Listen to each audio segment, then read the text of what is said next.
warga sipil sekalian, 2022 adalah tahun yang bagus banget untuk dijadikan contoh dan jadikan pelajaran dalam memahami finansial dan ekonomi. Karena banyak sekali peristiwa yang terjadi, banyak sekali fenomena yang terjadi, dan banyak sekali kejadian yang terjadi yang bisa kita pelajari dan pahami.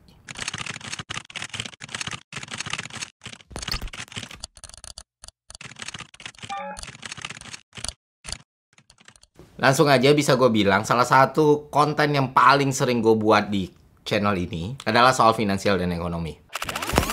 Capai angka 1,9. Salah satu majalah Tadinya gue pengen di ekonomis. Itu menjadikan beberapa hari belakangan gue sering banget mendapatkan permintaan untuk membahas perekonomian di tahun 2023. Orang minta gue membicarakan resesi, stagflasi, inflasi, dan lain sebagainya. Nilai dari mata uang Amerika Serikat, yaitu dolar Amerika. Kita semua tahu ekonomi global sedang dalam situasi yang tidak. Di sini gue akan ngajak teman-teman balik sebentar ke tahun 2022. Kita melihat beberapa fenomena yang terjadi dan gue harap kita bisa belajar dari situ. Entah itu baik, entah itu buruk, entah itu positif ataupun negatif.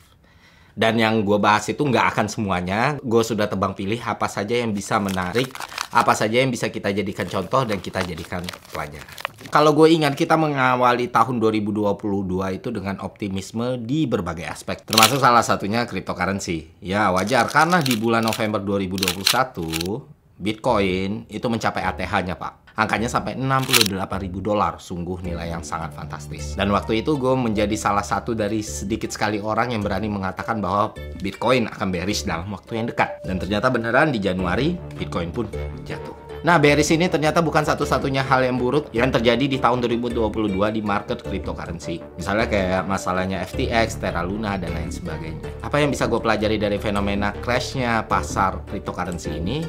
Satu hal, Pak. Ternyata market ini dibangun dengan naratif ekonomi. Dan waktu dilakukan proofing, ternyata naratif ekonomi itu tidak benar-benar sekuat apa yang dipikirkan orang. Dan ya, ketika seorang fans cryptocurrency menjual pasar cryptocurrency kepada umum, mereka akan berbicara soal blockchain, bicara soal smart contract, bicara soal future, masa depan, metaverse, dan lain sebagainya. Ternyata, koin yang dianggap stabil kayak Terra Luna pun bisa hancur dalam waktu sekejap. Dan apa yang terjadi sama FTX makin menggambarkan kita semua betapa banyaknya naratif ekonomi yang benar-benar tidak sesuai dengan apa yang kita pahami sendiri.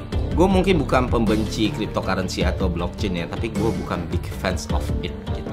Masih banyak cara lain, masih banyak bentuk lain, dan masih banyak pasar lain yang bisa gue masukin dan gue ngerasa lebih secure gitu. Dan gue nggak bilang kalau lu nggak bisa kaya dari cryptocurrency, ya lu bisa kaya, tapi it's not for me. Karena gue memprediksi seperti itu, di tahun 2022 gue nggak punya satupun aset kripto, dan itu bukan sesuatu yang gue sesali sekarang. Dan mungkin di 2023 ini kita bisa lihat, kita bisa uji seberapa kuat market cryptocurrency, dan apa yang akan terjadi di tahun ini menentukan tahun-tahun berikutnya gitu. Karena kalau menurut beberapa prediksi ahli ya, cryptocurrency itu baru mulai rebound lagi, baru mulai merangkak naik lagi di tahun 2024. Inilah tahun yang menjadi ujian dari cryptocurrency itu sendiri. Nah, sekarang kita bergeser sedikit ke pasar NFT. NFT juga menjadi sesuatu yang sempat booming di Indonesia ya, apalagi di kuartal pertama gitu. Seakan-akan NFT itu adalah benar-benar wujud dari masa depan itu sendiri gitu. Dan ketika lu mengkritik NFT saat itu, orang-orang akan mengatakan lu sebagai orang yang kolot dan konservatif yang tidak bisa memahami perkembangan zaman. Gue ingat persis karena gue adalah salah satu orang yang dikata-katai tersebut. Karena ya ketika Gozali naik, ya, nama Gozali tiba-tiba trending di jagat media sosial. Mengaku kaget Al Gozali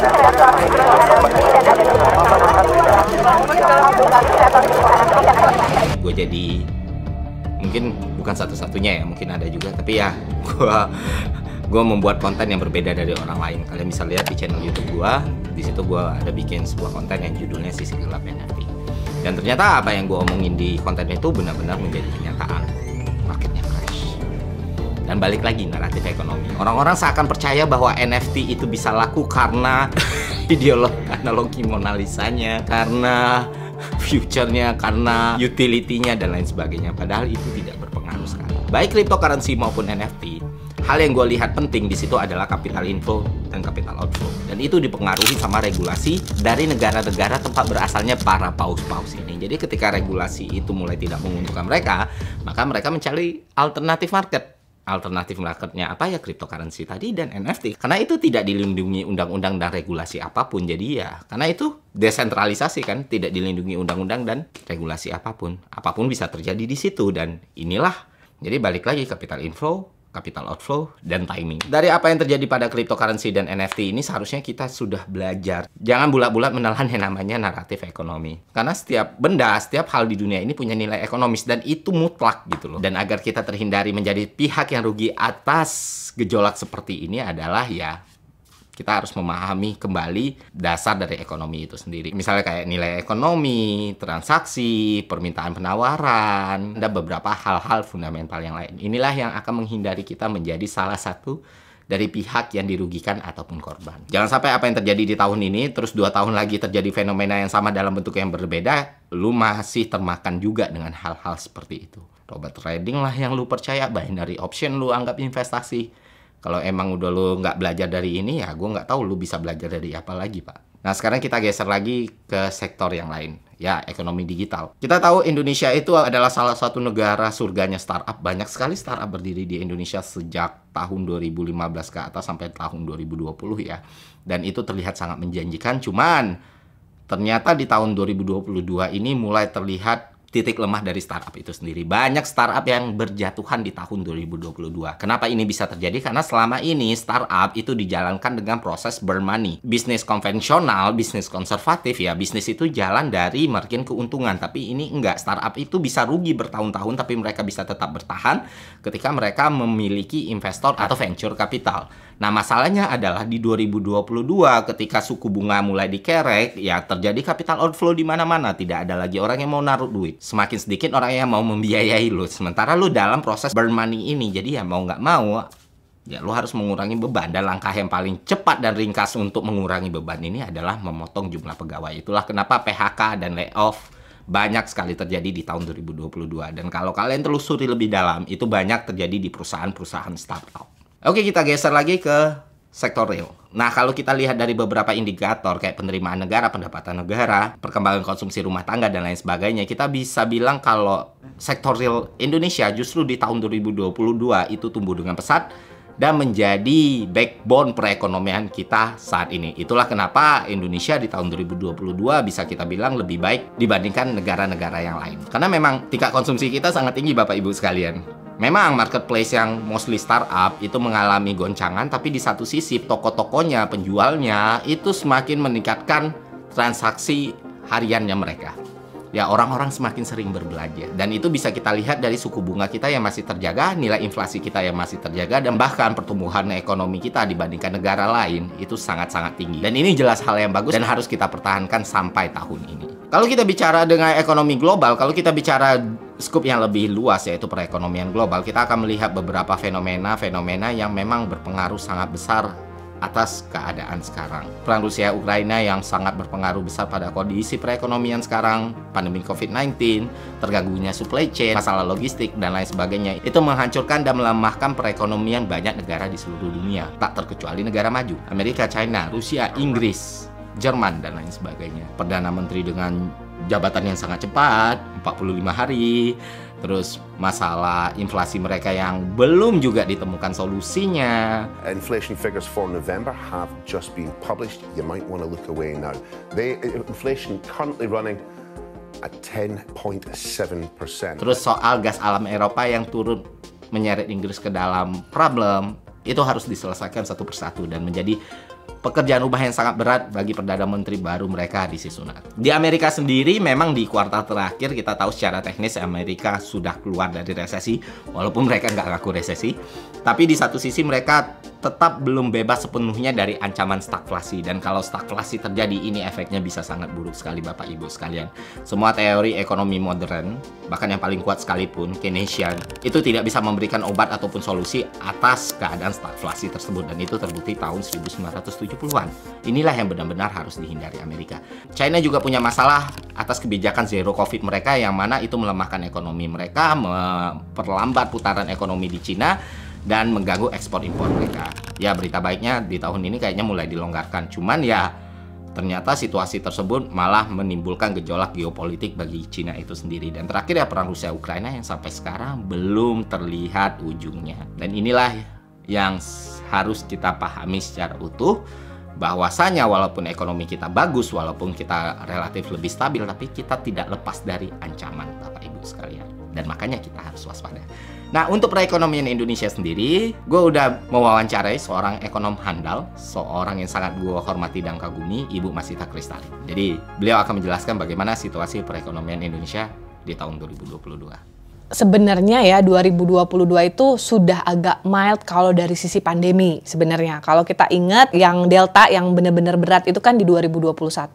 Di 2022 sebenarnya Omicron yang sebenarnya casualty dan juga tingkat kematiannya memang tidak se ekstrim Delta. Sehingga dampaknya ke mobilitas masyarakat itu tidak terlalu jelek ya dibandingkan 2021. Dampak ke konsumsi seharusnya tidak masalah.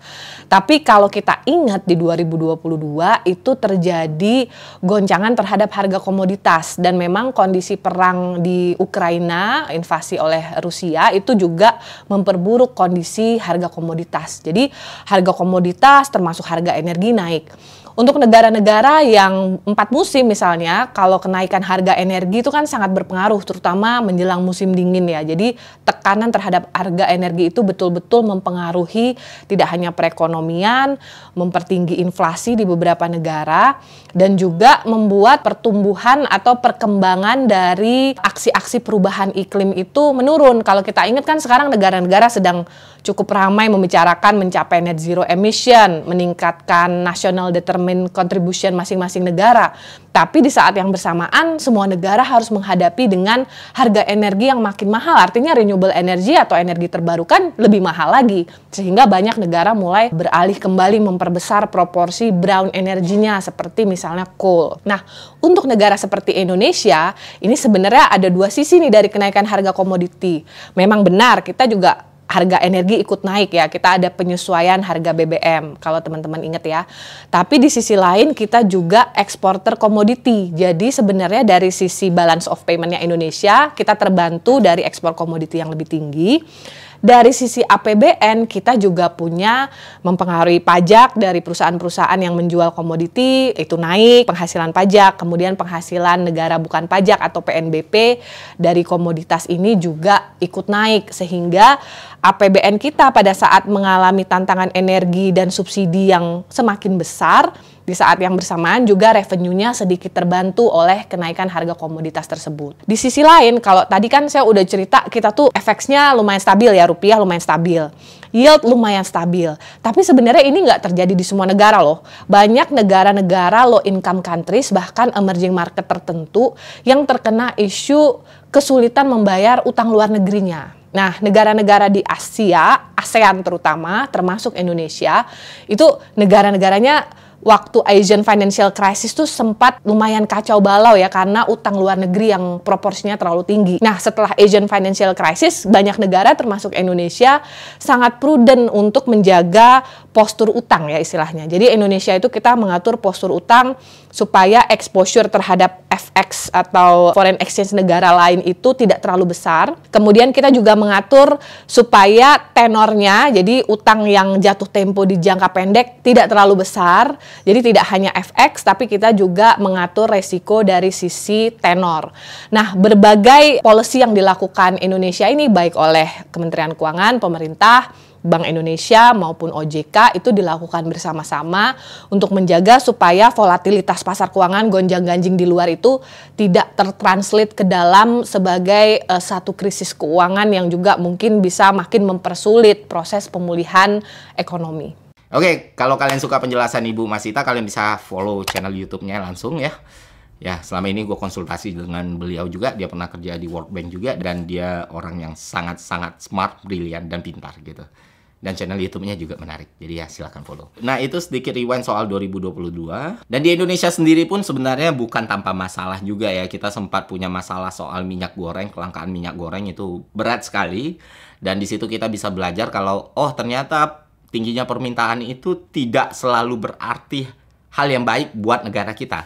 Karena di situ ya kita kelimpungan kebijakan Entah itu masalah kebijakannya, entah itu masalah distribusinya, entah itu masalah mafianya, dan lain sebagainya. Dan itu memang merugikan banyak orang gitu.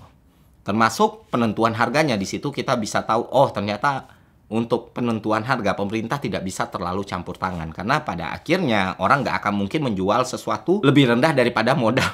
Karena pada akhirnya pedagang tidak akan menjual minyak goreng kalau harga jualnya lebih rendah dari modal yang mereka keluarkan. Simple facts. Dan itu menyebabkan kelangkaan yang luar biasa di awal tahun 2022. Terus juga ada masalah saham GoTo juga yang sempat jadi problematika juga, yang katanya ARB terus ya, karena gue nggak masuk ke GoTo. Kenapa gue nggak masuk ke GoTo? Karena gue ngeliat, oh kayaknya nggak cocok nih, masalah goodwill-nya, masalah gimana mendefinisikan income-nya, dan lain sebagainya. Jadi ya waktu IPO gue nggak beli, dan ternyata ARB terus-terusan ya gitu. Ya semoga segera membaik lah di tahun ini. Dan terakhir, kalau kalian mau tahu bagaimana proyeksi dan prediksi serta analisa tentang ekonomi 2023, kalian bisa nonton di Catatan Bisnis di channelnya Coinworks, yang mana di situ kita akan membahas ekonomi 2023 yang katanya gelap itu. Oke, sekian dari gue. Semoga konten ini bermanfaat. Sampai jumpa di konten selanjutnya. See ya.